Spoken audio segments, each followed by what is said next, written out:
آئینی جو عدالت نہیں بنانی جانی ہے اس کا چیف جسٹس لگایا جائے، اور منصور علی شاہ صاحب جو ہیں وہ چیف جسٹس آف پاکستان ہے، بلکہ chief justice of supreme court ہوں گے، اور ان سے تمام تر اختیارات واپس لے لیے جائیں گے، اور جو بڑے فیصلے ہوں گے وہ ایک شخصیت کرے گی، اور وہ ایک شخصیت جو ہے وہ جناب ننگا ناچے گی۔ یعنی کہ یہ کوشش اور یہ واردات ڈالنے کی جو ہے وہ تیاری کی جا رہی تھی، لیکن آج وکلا نے جو کچھ کر دیا ہے کہ قاضی جو ہے مک گیا تیرا شو قاضی، گو قاضی کو قاضی، آج یہ نعرے لگائے گئے۔ پورے پاکستان کی وکلا تنظیمیں اکٹھی ہوئی، بلوچستان کیا، سندھ کیا، پنجاب کیا، کپی کی کیا، تمام تنظیمیں آج آتی ہیں، لائرز کنونشن ہوتا ہے لاہور میں، اور فلک شگاف نعرے لگائے گئے، اور اس کی آوازیں آج اسلام آباد میں شہر اقتدار میں ایک بلڈنگ ہے، سفید عمارت ہے، وہاں پر ایک قاضی بیٹھا ہوا ہے، اس کی کانوں میں آج گونج رہی ہوں گی کہ کیسے وکلا بھی اس شخص کے خلاف کھڑے ہو چکے ہیں، اور کس طرح سے چیف جسٹس قاضی فیصل نے پاکستان کی عدلیہ کو تباہ و برباد کر کے رکھ دیا ہے۔ تو آج وکلا نے بڑی زبردست قسم کی تقاریر کی، انہوں نے کہا کہ قاضی صاحب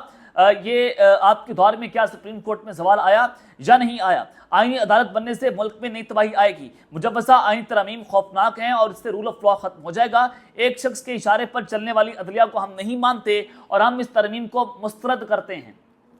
یہ آج وکلا کی جانب سے لائرز کنونشن میں کھڑے ہو کر بڑا کیٹاگوریکلی میسج جو ہے وہ چیف جسٹس اور مقتدرہ جو ہے پاکستان کی اسٹیبلشمنٹ جو ہے جن کے گرد سیاست گھومتی ہے ان کو پہنچا دیا گیا ہے۔ اور آل پاکستان وکلا کے نمائندوں نے کہا کہ وکلا کو اعتماد میں لیے بغیر آئینی پیکج بے سود ہوگا۔ آل پاکستان وکلا نمائندوں نے اپنے اجلاس کا اعلامیہ بھی جاری کر دیا، جس کے مطابق اجلاس میں مجوزہ آئینی ترمیم کے بارے میں تفصیل سے گفتگو کی گئی، جبکہ وزیر قانون اعظم علی طارڑ نے وکلا کے سوالات کی تفصیل سے جواب دیے۔ وکلا نمائندے نے اجلاس میں قرارداد پیش کی، جس کے مطابق پارلیمان قانون سازی اور آئین ترمیم کرنے کا اختیار رکھتے ہیں، تاہم قانون سازی یا آئین ترمیم آئین کے بنیادی ڈھانچے سے متصادم نہ ہو۔ قرارداد کے مطابق وکلا کو اعتماد میں لیے بغیر آئینی پیکج بے سود ہوگا اور مجوزہ آئین ترمیم کے مسودے کو مشتہر کیا جائے۔ اعلامیہ میں مزید کہا گیا کہ سپریم کورٹ بار ایسوسیشن کی 63A پر آئینی درخواست سماعت کے لیے مقرر کی جائے۔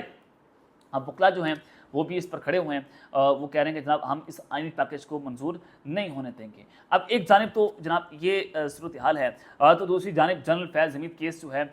اس میں ایک بڑی اہم ترین پیش رفت ہوئی ہے، اور یہ اب تک کی سب سے اہم پیش رفت کہ سیکیورٹی حکام یعنی کہ کچھ اہم شخصیات جو ہیں، یعنی کہ آپ اس کو انٹیلیجنس سے منسوب کر سکتے ہیں، ISPR سے منسوب کر سکتے ہیں۔ آج کل ISPR جو ہے وہ صحافیوں سے کچھ اور اہم لوگوں سے انٹریکٹ کر رہے ہیں، تو یہ اہم ملاقات ہوئی ہے پشاور کے اندر، جس میں اس اہم شخصیت نے جس میں وہ صحافی شامل تھے، پروفیسر جو ہیں وہ شامل تھے، اور اس کے علاوہ اسٹوڈنٹس جو ہیں وہ شامل تھے، ان سے یہ خصوصی ملاقات ہوئی ہے۔ اس میں سیکیورٹی حکام نے کہا کہ لیفٹیننٹ جنرل ریٹائرڈ فیض حمید ذمہ دار عہدے پر بیٹھ کر مقصود سیاسی جماعت کو اوپر لانے پر کام کر رہے تھے۔ اب یہ مقصود سیاسی جماعت کون ہے؟ پاکستان تحریک انصاف۔ اب اس کو جوڑا جا رہا ہے عمران خان کے ساتھ، اور وہ کہتے ہیں کہ فیض حمید کا کورٹ مارشل ہو رہا ہے۔ فیض حمید پر الزام ہے کہ وہ سیاسی ایما پر کام کر رہے تھے، اور اس حوالے سے سیکیورٹی حکام نے کہا کہ فوج کا حکومت میں برسر اقتدار سیاسی جماعت سے غیر سیاسی تعلق ہوتا ہے اور ان سے ہمارا کوئی تعلق نہیں ہے۔ اب فیض حمید کا کورٹ مارشل ہو رہا ہے، یہ باقاعدہ طور پر سیکیورٹی حکام نے اس کی تصدیق کر دی ہے۔ ملک کی تمام سیاسی جماعتیں قابل احترام ہوتی ہیں، فوج ریاست کا ایک ادارہ ہے اور حکومت کے ساتھ کھڑی ہوتی ہے، فوج آئین کی وفادار ہوتی ہے، کوئی نئی سیاسی سوچ نہیں ہوتی۔ اور سیکیورٹی حکام نے کہا کہ قدم TTP کے ساتھ مذاکرات فوج نے نہیں بلکہ اس وقت کی حکومت نے کیے تھے، یعنی کہ یہ الزام بھی عمران خان کے اوپر جو ہے وہ لگا دیا ہے۔ مودی نے بھارتی فوج کو سیاسی بنایا اور مخالفین کے خلاف کارروائی کی۔ ہٹلر بھی جرمن فوج کو سیاسی سوچ کے تحت چلا رہا تھا اور مخالفین کے خلاف کارروائی کر رہا تھا۔ پاکستان کی فوج کے ساتھ بھی ایسا ہی کرنے کی واردات کی گئی ہے۔ اب یہ ہٹلر کے ساتھ، مودی کے ساتھ عمران خان کو ملانے کی کوشش کی جا رہی ہے۔ افغانستان میں 1 درجن سے زیادہ دہشت گرد تنظیمیں ہیں اور دہشت گرد افغانستان سے آ کر حملے کرتے ہیں، فتنہ خوارج سے کسی بھی قسم کی بات چیت نہیں ہوگی۔ اور اس میں یہ بھی کہا گیا کہ اس سے قبل سیکورٹی ذرائع نے اس کی تصدیق کی تھی کہ اگر عمران خان کا جنرل فیض حمید کے معاملے پر ٹرائل ہوا تو تسلی رکھیں اوپن ہی ہوگا۔ آج جناب ایک بار پھر سے کہا گیا ہے کہ جنرل فیض حمید کا کورٹ مارشل ہو رہا ہے اور ان کو سزائے موت کی جانب کام جا سکتا ہے، عمر قید کی جانب کام جا سکتا ہے، اور پھر اس کے لنکس کنیکٹ کر کے عمران خان کو ملٹری ٹرائل میں لایا جائے گا اور جنرل فیض حمید کو عمران خان کے خلاف وعدہ معاف گواہ جو ہے وہ بنایا جائے گا۔ تو اس وقت یہ اس کی جو ہے وہ کوششیں کی جا رہی ہیں، تو یہ ایک بڑی اہم پیش رفت ہے اب تک کے حوالے سے۔ اور پھر دوسری جانب آئین ترمیم، اور ماشاءاللہ سیدھی جو ہے وہ پھانسیاں ہونے جا رہی ہیں۔ یہ معاملہ کیا ہے؟ آئین ترمیم کیا تھی کہ ایک نئی عدالت بنائیں گے، وفاقی آئینی عدالت، اور اس میں چیف جسٹس قاضی فیصل صاحب جو ہیں وہ عدالت میں چلے جائیں گے، سپریم کورٹ سے تمام اختیارات واپس لے لیے جائیں گے، اور سپریم کورٹ کا چیف جسٹس کون ہوگا؟ منصور علی شاہ، اور پھر آرمی چیف کی 5 سال کی ایکسٹینشن اور مختلف چیزیں جن کو ماڈیفائی کرنے کی کوششیں ہو رہی تھی، ملٹری ٹرائل، ملٹری کورٹس جو ہیں ان میں ماڈیفیکیشن ہونی تھی۔ تو اس حوالے سے بیرسٹر علی ظفر پاکستان تحریک انصاف کے رہنما سینیٹر ہیں، وہ کہتے ہیں کہ شک ہے کہ آئینی عدالت میں جج لگا کر مرضی کے فیصلے کروائے جائیں گے، آئینی عدالت کے لیے جلدی نہیں ہونی چاہیے، مشاورت کے ساتھ آئینی عدالت بن سکتی ہے۔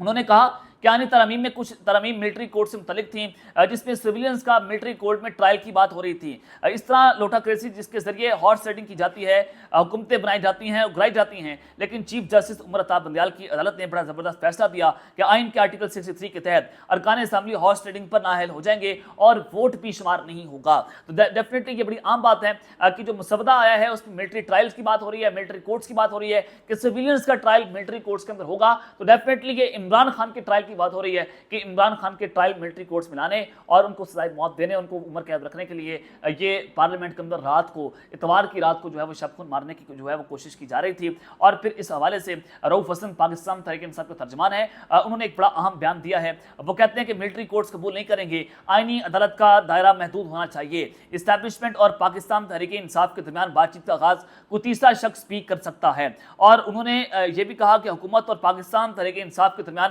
کچھ ملاقاتوں کی اطلاع ہے جس میں ہم سے تعاون کی درخواست کی گئی، لیکن یہ لوگ جس طرح کی ترامیم لانا چاہتے ہیں اس پر بات کرنا ہی غیر مناسب ہے۔ ہم دیکھیں گے کہ معاملات کس جانب جاتے ہیں، اس کے بعد ہم فیصلہ کریں گے۔ ہمارا اور مولانا فضل الرحمان کا ایک ہی موقف ہے، نہ ہم اور نہ ہی مولانا ملٹری کورٹس کو کسی صورت قبول کریں گے اور آئینی عدالت کا محدود دائرہ اختیار ہونا چاہیے۔ تو ڈیفینیٹلی یہ جو ہے بار بار بتایا جا رہا ہے کہ ہم ملٹری کورٹس کو قبول نہیں کریں گے، اور دس از دا مین پوائنٹ کہ آرمی چیف کی ایکسٹینشن اور ملٹری کورٹس کے اوپر جو ہے وہ مولانا فضل الرحمان صاحب نے انکار کر دیا کہ میں اس ترمیم کے ساتھ نہیں کھڑا ہوں گا۔ اب مولانا فضل الرحمان صاحب اگر ووٹ کاسٹ نہیں کرتے اور پھر ہارس ریڈنگ اگر نہیں ہوتی، ظاہر ہے پھر فلور کراسنگ ہو جائے گی 63A کا جو قانون ہے، اور پھر ووٹ کاسٹ نہیں ہو سکے گا، ووٹ کاؤنٹ نہیں ہوگا، تو پھر یہ آئینی ترمیم نہیں ہو سکتی۔ تو اب یہ اسات کی جنگ ہے اور اسٹیبلشمنٹ بہت مشکل میں پھنستی ہوئی دکھائی دے رہی ہے۔ اور پھر عمر ایوب صاحب نے بڑا خطرناک قسم کا دعویٰ کیا، انہوں نے کہا کہ اگر آئینی ترمیم کا بل پاس ہو جاتا ہے تو ملک میں مارشل لا لگ جاتا۔ یہ بڑی عام بات ہے، اور انہوں نے کہا کہ ہمیں یہ مسودہ ناقابل قبول ہے۔ اعظم ندیر تارڑ اور بلاول بھٹو کو بھی مسودے کے بارے میں کچھ پتہ نہیں ہے۔ انہوں نے کہا کہ خصوصی کمیٹی میں حکومتی عہدیداروں اور ان کے اتحادیوں کا منفی کردار رہا، اور یہ لوگ تمام کٹ پتلیوں کا کردار ادا کر رہے ہیں۔ یہ لوگ چاہتے ہیں کہ اپنے ہاتھوں کاٹ کر کسی اور کے حوالے کر دیں۔ دس از دا مین امپورٹنٹ پوائنٹ کہ یہ اپنے آپ کو کسی اور کے رحم و کرم پر چھوڑ رہے ہیں، مجبوریاں ہیں، فارم 47 کی گورنمنٹ ہے، 17 سیٹوں کا وزیر اعظم ہے، تو نوکر کس کا ہوگا؟ انہی کا ہوگا جو ان کو لانے والے ہیں۔ تو اگر آئینی ترمیم بل پاس ہو جاتا ہے تو ملک میں ماشاء اللہ کی فضا پیدا ہو جائے گی۔ تو اب تک کے لیے اتنا ہی، اپنا خیال رکھیے گا، اور اس چینل کا اپنے لازمی خیال رکھنا ہے۔ اللہ نے کے بعد پاکستان زندہ باد۔